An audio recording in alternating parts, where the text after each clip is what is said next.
Nggak mustahil pemilu ulang itu harus dilaksanakan. Ya harus. Karena tadi kembali lagi tegaknya demokrasi.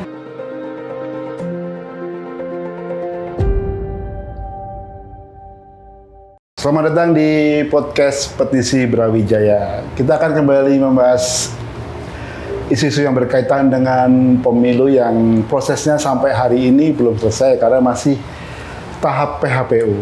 Nah, kita akan berbincang dengan Bung Wit, salah seorang aktivis Petisi Brawijaya. Ya, selamat datang Bung Wit. Selamat datang. Ya. Terima kasih Mas. Gimana kabarnya? Baik. Baik. Sehat. Baik. Alhamdulillah. Ya, Anda ngikutin ini kan yang di MK ini. Siap. Menurut Anda gimana nih sekarang ini tuntutan-tuntutan yang dilakukan oleh 01 maupun 03 yang menginginkan pemilu ulang dan didiskualifikasi paslon 02 yang diajukan oleh ini ya 03, tapi kalau 01 kan yang didis cuman cawapresnya. Siap. Menurut Anda gimana itu? Ya kalau sebelumnya izin terima kasih teman-teman sudah bisa di Prokes Brawijaya ini. Terima kasih.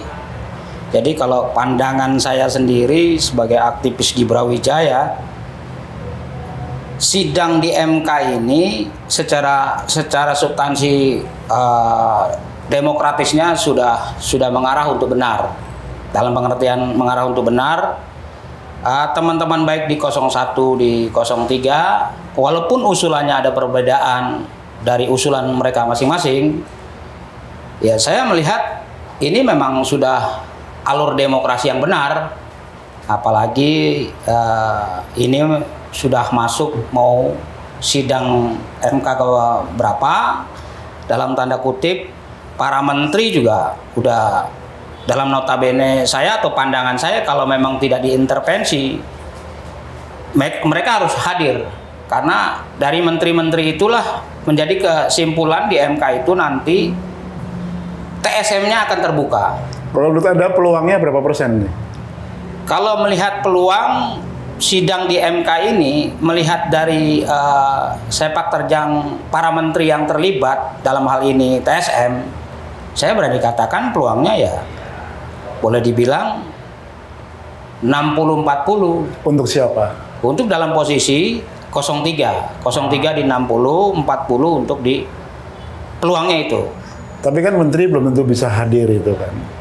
Karena seperti kemarin juga Kapolda kan katanya mau dihadirkan tidak bisa gitu. Jadi ibaratnya saksi-saksi mahkota atau saksi-saksi kunci itu belum tentu bisa dihadirkan dalam sidang MK itu gitu. Tidak bukan begitu. Kalau pandangannya seperti itu berarti kan mundur lagi dalam demokrasi. Artinya presiden mengintervensi kembali. Kalau para menteri ini tidak bisa dihadirkan. Dalam hal MK, Majelis Konstitusi itu lebih tinggi, secara marwah itu lebih tinggi.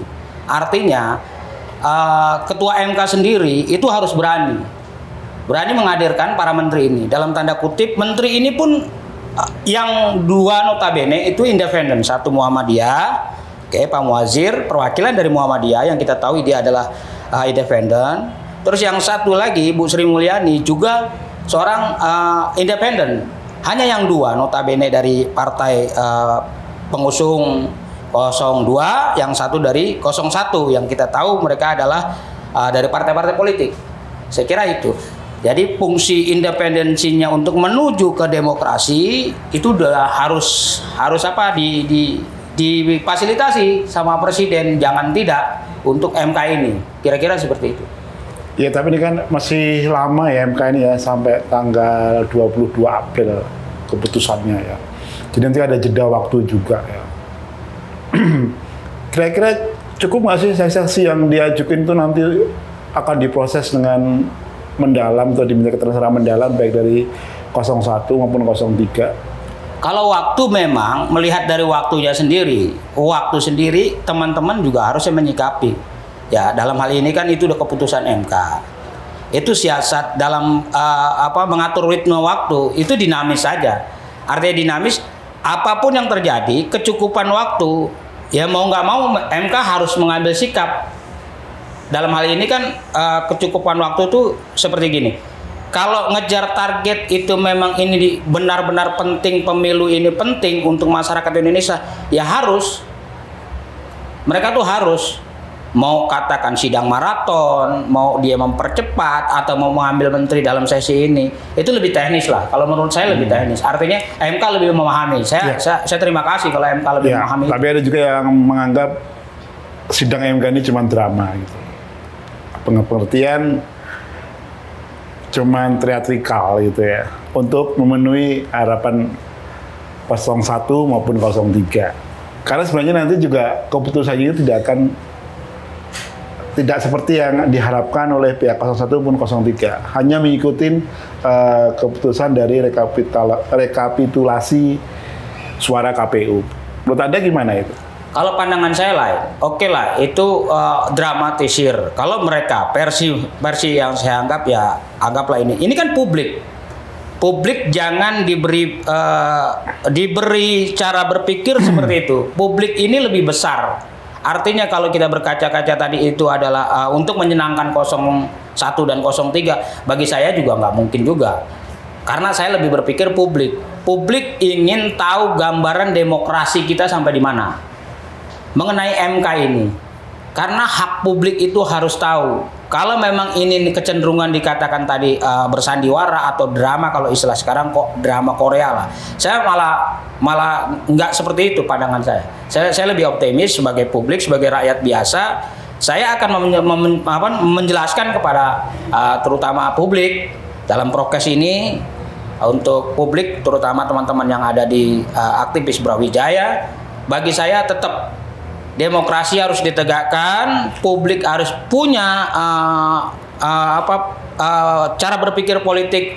Inilah yang benar di MK, jalannya seperti ini. Jadi kalau Anda pribadi optimis ya? Saya optimis, sangat optimis. Ya kita kan berpikir dua sisi gitu ya. Seandainya itu nanti tidak seperti yang tuntutan 0103, ya udah ikutin KPU. Apakah ada menggunakan instrumen lain untuk penegakan demokrasi atau gimana?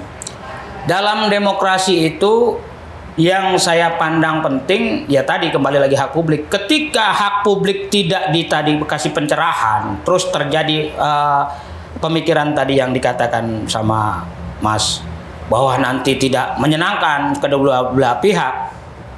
Perlu juga patut diketahui ini teman-teman, terutama para aktivis, terutama para pergerakan, para kaum intelektual. Dalam kacamata pandang saya, mohon maaf kembali mundur, Soeharto saja ketika ditekan dengan publik yang namanya ekstra parlementer, dia mundur. Tidak diharamkan dalam ekstra parlementer ini, tidak diharamkan. Karena Indonesia mengenal juga ekstra parlementer dalam tanda kutip. Karena kekuatan dari publik itu juga jangan disembarangkan. Artinya maksud saya begini. Ketika dia mengeset ini menjadi drama, dikatakan ini drama, atau 01 dan 03 ini propagandainya dengan kalimat drama, saya rasa juga nggak mungkin. Saya masih optimis. Ya, kalau melihat situasinya sekarang ini di sidang-sidang MK, dari sidang pertama sampai sekarang pun kan pengawalnya itu dari massa, ya itu kan di MK juga sangat kecil gitu. Itu ada indikasi bisa jadi gembos juga gitu, MK itu. Saya nggak lihat substansinya seperti itu. Malah saya lihat begini. Ketika publik itu datang ke MK, mau dia dalam posisi orasi, aksi, memberi dukungan, justru marwahnya di situ. Saya nggak melihat ini kecil besarnya. Justru saya melihatnya dalam tanda kutip, rakyat saja mau peduli. Teman-teman harusnya juga peduli, para aktivis, pergerakan, teman-teman baik di 01, di 03. Dalam hal ini ya kalau meminjam bahasa itu ya saling berkesinambungan. Mana kita tahu ini strategi teman-teman, baik dari 03, baik dari 01. Karena yang kita tahu MK batas-batas untuk orasi itu juga sudah mulai, mohon maaf dalam tanda kutip, pemerintah takut juga atau negara takut juga. Sebenarnya kita aspirasi itu hanya memberi dukungan, mengawal dukungan, memberi support yang terbaik. Bagi saya sih ya sebagai orang pergerakan dan yang tahu paham tentang ini, ya optimis tetap harus ada. Ya, kadang kan MK sendiri waktu memutuskan PMK 90 itu kan juga istilahnya kebobolan gitu loh. Ya, akhirnya melahirkan MK ya memang sebenarnya kan MK ini tidak steril dari kepentingan kekuasaan. Itu benar. Tapi dalam tanda kutip semua terjadi bagi saya itu politik yang tidak dinamis. Artinya satu sisi menganut bahwa birokrasi itu harus berjalan, satu sisi ini tidak berjalan. Ada penutupan di situ. Penyaluran yang di PMK itu satu kejahatan, kalau menurut saya itu satu kejahatan. Kenapa? Karena dari awalnya Gibran sudah ditolak, itu harusnya sudah ditolak. Cuman karena MK ini tidak linear untuk menjelaskan kepada masyarakat, harusnya juga dijelaskan. Partai politik yang 01 sudah menggugat, masuk lewat MK sudah memberitahu dalam hal ini, baik lewat Bawaslu, baik lewat KPU-nya, itu kan sudah ada pemberitahuan. Lagi-lagi kan, kekuasaan rejim ini memainkan peran di situ. Bagi saya sih ya prinsipnya ya tadi, kalau memang ditutup kerannya untuk demokrasi, ya nggak ada. Ya kadang kan kalau KPU sendiri kan sudah beberapa kali kena peringatan dari DKPP itu kalau nggak salah 4 kali ya. Terakhir juga gugatan dari elemen masyarakat sipil, koalisi masyarakat sipil juga akhirnya melahirkan tindakan etik juga, tapi juga KPU nggak ada masalah itu. Ya tadi saya bilang, rejim ini sudah mengeset dari awal. Rejim ini udah mengeset dari awal. Apapun yang dikatakan rejim, apapun yang dikatakan cara kerja mereka, ketika masyarakat nanti civil society khususnya teman-teman pergerakan para aktivis, baik teman-teman perguruan tinggi sudah bergerak, ekstra parlementer pasti kejadian. Ekstra parlementer itu penting untuk penyeimbang. Seperti di partai politik ada oposisi. Bagi saya tetap optimis. Karena apapun yang terjadi kemarin di kasus kemarin itu indisiplinernya jelas bahwa mereka kena peringatan, kena ini sampai 4 kali kan. Nah dalam 4 kali itu mereka harusnya memahami arti dari sebuah indisipliner itu. Ya juga kita jangan lupa KPU, Bawaslu atau terutama KPU itu secara di gridnya itu sekretaris KPU itu kan perwakilan dari ruhnya rejim atau negara. Ya kita tahu lah, apalagi dia di bawah presiden dalam hal ini, kedudukan untuk cara menata di organisasinya. Cuma kembali lagi buat teman-teman juga yang notabene izin teman-teman partai politik yang sudah ada perwakilannya di Bawaslu dalam hal ini, kita tahu lah ya, mohon jangan pernah main mata karena ada teman-teman juga mantan pengurus yang sudah secara adopsi masuk di Bawaslu. Fungsinya memang pengawasan, tapi secara nggak langsung dalam pengawasan itu harusnya mereka juga netral, kira-kira begitu. Tapi kan dia mengatakan juga kalau pengadilan rakyat itu cuman rakyatnya 01 sama 03 gitu. Jadi ada opposite-nya juga, kalau mereka 02 juga rakyat juga, ya mereka menandingin itu gitu. Kalau bagi saya bukan seperti itu. Bicara 01, 03 yang saya maksud, ada benang merahnya. Kalau saya melihat benang merahnya begini Mas. Posisi rakyat itu nggak mungkin mereka kemarin di 01 harus begini, di 03 harus begini, di 02 harus begini. Nggak seperti itu. Nggak, itu terjemahannya umum gitu loh. Oke, kalau memang itu terjemahannya umum, kita kembalikan lagi. Ruhnya lagi. Ini kan kembali lagi, pencerdasan berpolitik untuk masyarakat. Bila masyarakat sampai sekarang nggak dikasih pencerdasan, kan kemarin masyarakat juga tidak tahu Mas, apa itu yang namanya bansos. Mungkin mereka tahu, menyadari artinya bansos, tapi secara kecurigaan dia tidak tahu kenapa bansos harus digulirkan di saat musim pilpres. Di saat tanya jawab menteri dan presidennya itu tidak nyambung. Artinya tidak nyambung, bansos yang diturunkan kementerian sebenarnya sekian, harganya sekian, dengan ini sekian. Tapi ketika Pak Jokowi dikatakan seperti ini atau presiden seperti ini, kan melangkahi jenjangnya. Pertanyaannya kan lebih inklusif lagi. Seorang presiden punya pembantu, kenapa pembantunya tidak diberdayakan dalam hal ini bansos? Berarti ada ukuran TSM tadi. Nah, TSM itu kan bisa ditemukan. Berapa kadarnya? Karena survei membuktikan ketika orang sudah memberikan iming-iming atau sembako atau apa. Pembuktian, kembali lagi bukti. Pemilih itu bisa berubah. Dan jangan salah, rakyat saat ini juga berbeda. Soal apa tadi? Tuntutan. Apabila tuntutan itu dikabulkan oleh MK, entah tuntutan 01 maupun 03. Kan ada anggapan bahwa kalau itu dikabulkan ada kekacauan gitu. Menurut Anda gimana itu? Betul nggak kayak gitu? Itu kan pandangan-pandangan sumir aja. Yang tadi saya bilang, rakyat harus dicerdaskan. Pihak dari 02 yang tadi Mas katakan, oke lah klaimnya sekian. Mereka juga sudah melek. Jangan kayak chaosnya, oke? Enggak. Saya nggak melihat di situ. Dalam posisi bukan chaos, saya malah melihatnya.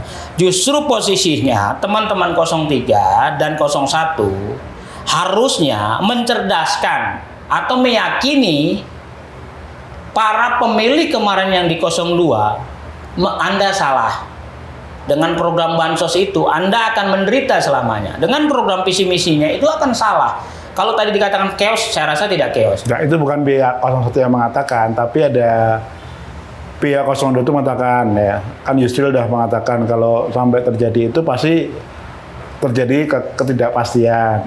Jadi bisa kekacauan. Jadi nanti turunannya ke masyarakat sipil juga akan terjadi kekacauan. Berarti kan gitu. kembali lagi kepada presiden. Ketika presiden tidak menegakkan dalam realnya demokrasi, ini kan kacamata rakyat. Jangan salah, presiden itu digaji oleh rakyat. Harusnya jelaskan kepada rakyat, apakah Anda ini akan terjadi kekacauan atau tidak. Kalau memang terjadi kekacauan, ini seperti ini. Tadi bunyinya dari sang profesor Yusril Iza Mahendra. Dia guru besar. Dia juga nggak seharusnya bicara seperti dia dalam hal ini di kubunya 02. Saya rasa saya beda pandangan dengan Yusril Iza Mahendra. Pemahaman saya dia seorang intelektual yang real di bawah tidak memahami. Saya rasa itu. Ya. Jadi ini ya bisa kita simpulkan bahwa gini ya, masih 50-50 lah ya ibaratnya ya, bisa iya bisa tidak kan ya. Ya, kalau itu ya. Juga masyarakat juga istilahnya walaupun terjadi keputusan itu dikabulkan ya, MK mengabulkan keputusan itu juga masyarakat juga mungkin ya silahkan pemilu ulang, kan sebenarnya juga nggak ada masalah gitu ya. Betul nggak gitu? Betul. Makanya yang diminta masyarakat itu. Karena pembuktian masyarakat ya hampir saya turun di lapangan lah. Kalau memang kejadian seperti itu, awalnya mereka tidak tahu tentang, tadi saya kembalikan lagi tentang masalah bansos. Awalnya mereka tidak tahu. Bukan berarti nggak mustahil pemilu ulang itu harus dilaksanakan. Ya harus. Karena tadi kembali lagi tegaknya demokrasi. Nah, seandainya ini diskualifikasi 02, otomatis kan yang maju cuma 2. Kalau cara pandangnya seperti itu. Enggak, cuma 2 paslon dong, 01 sama 03. Siap. Terus 02 nggak ikut. Apakah pendukung mereka nggak marah gitu? Udah merasa menang gitu? Saya nggak malah menangkap di situ. Kalau dalam demokrasi, pandangan saya 02 tetap mengikuti. Berarti Anda setuju dengan yang 01 ya? Ya, bukan. Maksud saya nggak di situ. 02 tetap mengikuti, cuma dalam tanda kutip kesalahan arbitrasi pasangannya di 02 itu harus dijelaskan dulu. Karena secara ilmu hukum memang dia sudah salah secara keadministrasian yang tadi MK tadi kita bahas kembali itu. Karena posisinya pasangan dari 02 ini sudah melanggar aturan yang jelas negara sudah membuat. Maksud saya gini, tetap mereka 01, 02, 03 ikut kontestan. Dalam tanda kutip, Pak Prabowo dengan Legowo, mohon maaf, teman-teman 02, bagi saya melihat, kalau memang demokrasi ini ingin berjalan dengan realnya, Anda tetap mengikuti, tapi bukan dengan pasangan Anda yang itu. Memang publik melihat, Mas, dia nggak bisa diterima, Mas. Seperti gini, percuma juga teman-teman sekolah tinggi-tinggi, percuma juga sekolah teman-teman secara intelektual loh teman-teman melihatnya. Mereka akan kaget. Ya, Mas bicara di panggung, bicara di kasat mata lah. Kita tahu lah, dia belum mumpuni. Bagi saya pribadi atau minimal di lingkaran keluarga saya punya anak yang paling terkecil itu mau SMP. Dia saja sudah bisa mengkritisi. Bukan bagi saya untuk mempengaruhi teman-teman yang role-nya harus mengikuti alur saya. Anak saya SMP itu sudah bisa mengkritisi. Apa iya anak seumur segini bisa mengkritisi? Karena melihat di media televisi dan tahu cara berpikirnya, mohon maaf kalau istilah dalam meja edian tuh belimbing sayur atau kan nggak ini Mas, nggak juga. Ini publik udah dicerdaskan loh. Nah kalau publik kembali lagi mundur, mohon maaf, ini seperti apa dipimpin nama ini? Kalau ditanya kan belum nyoba atau track recordnya belum di wali kota Solo Mas, kita sudah tahu. Kita tahu cara-cara kerja mereka, kita tahu cara ngeset mereka. Artinya kita tahu, kami memahami. Belum waktunya, mohon maaf buat pasangan 02 terutama Mas Gibran. Saya bukan antipati kepada Anda. Saya hanya cuma berpikir lebih baik Anda legowo, selesaikan dulu di Solo Anda. Pulanglah dengan baik-baik. Saya yakin Mas Prabowo juga seorang negarawan. Dia akan tahu. Jadi Anda setuju ya, udah pemilu diulang itu tanpa Gibran gitu. Siap. Gitu ya. Saya lebih intinya begitu ya. Gitu. Karena yang membuat kegagalan di situ. Prosesnya dari situ. Kalau kita mau runut dari awal. Ketika pasangan 01, 02, 03, apalagi ada pernyataan dari 02 dinyatakan, kenapa nggak dari awal? Justru proses dari awalnya tadi itu sudah cacat, diberitahu baik dari 01 baik 03, mereka tidak mau yang tadi. Jadi Anda yakin kalau pemilu tanpa Gibran, pemilu itu akan lebih fair gitu? Saya rasa lebih fair itu. Itulah demokrasi. Itulah fungsinya demokrasi. Karena demokrasi itu tidak ada yang tidak ada yang bagi saya yang tidak harus diluruskan. Ini ada yang salah dari segi administrasi tadi. Masuknya mohon maaf Mas Gibran itu mengacaukan semua demokrasi. Artinya baik dari 01 Mas Anies dan pasangannya Mas Muhaimin, baik 02 Mas Prabowo seorang negarawan, baik 03 Mas Ganjar dan Pak Mahfud itu seorang negarawan. Tapi mereka berlima bisa kecolongan seorang negarawan dengan cara yang ini. Tapi mereka juga nuduh pasangan lain itu nggak negarawan karena kalah, nggak ngakuin kalah gitu. Itu kan tuduhan juga. Maksud saya kalau di situ bukan kalah untuk tidak. Jadi negarawan itu tafsirannya juga berbeda. Bukan, yang saya maksud gini. Kalau bicara kalah Mas, itu posisi baru penetapan di KPU. Iya. Kita juga harus mencerdaskan kepada publik. Itu baru keputusan KPU. Sedangkan di KPU itu ketika terjadi gunjang-ganjing permasalahan ini kan lebih tingkat tingginya di MK, Majelis Konstitusi. Secara yuridis konstitusi apa sih? Mahkamah Konstitusi. Mahkamah Konstitusi itu kan penegakan. Penegakan artinya konstitusi. Konstitusi itu kan negara, demokrasi. Yuk kita sama-sama tegakkan konstitusi ini. Dan rule-nya yang benar, yang tadi saya katakan, tanpa pasangan dari mohon maaf lagi, dari tanpa pasangan Pak Prabowo dan Gibran, dibuang Mas Gibran, itu pun akan tegak demokrasi, akan konstitusi berjalan. Jadi demokrasi lebih baik kalau pemilu itu diulang tanpa Gibran ya? Siap, demokrasi itu lebih baik diulang pemilunya, pilpresnya tanpa Gibran. Ya, siapapun pemenangnya pasti rakyat legowo ya? Itulah pertanyaan yang maksud saya lebih cerdas, mencerdaskan kepada masyarakat. Saya kira itu. Ya, apa yang ingin Anda sampaikan gitu ke masyarakat tentang proses di MK ini? Buat masyarakat, pada khususnya warga negara Indonesia, teman-teman yang masih mencintai demokrasi, konstitusi, saya berpikir Anda harus kembali lagi datang ke TPS walaupun susah payah. Kalau pemilu diulang ya? Kalau pemilu diulang memang harus itu datang ke TPS berbondong-bondong lah. Disitulah hak Anda. Jangan kembali lagi, mohon maaf, termakan dengan isu-isu seperti kemarin, baik dari sembako.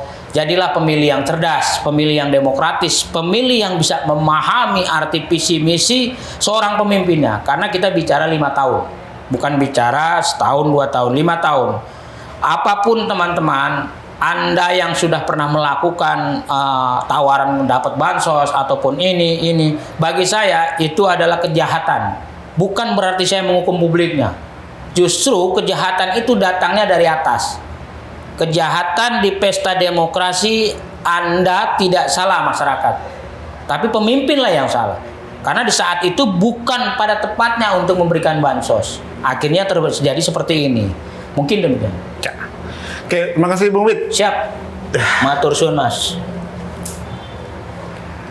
Ya, tadi kita berbincang-bincang dengan Bung Wit ya. Jadi kalau beliau itu masih optimis bahwa MK akan memberikan keputusan yang adil baik buat 01, 03 maupun 02. Nah, tapi itu semua kita tunggu hasil MK pada tanggal 22 April ini. Apakah bisa memuaskan semua pihak atau justru mengecewakan? Terima kasih. Kita bertemu lagi di podcast berikutnya. Merdeka!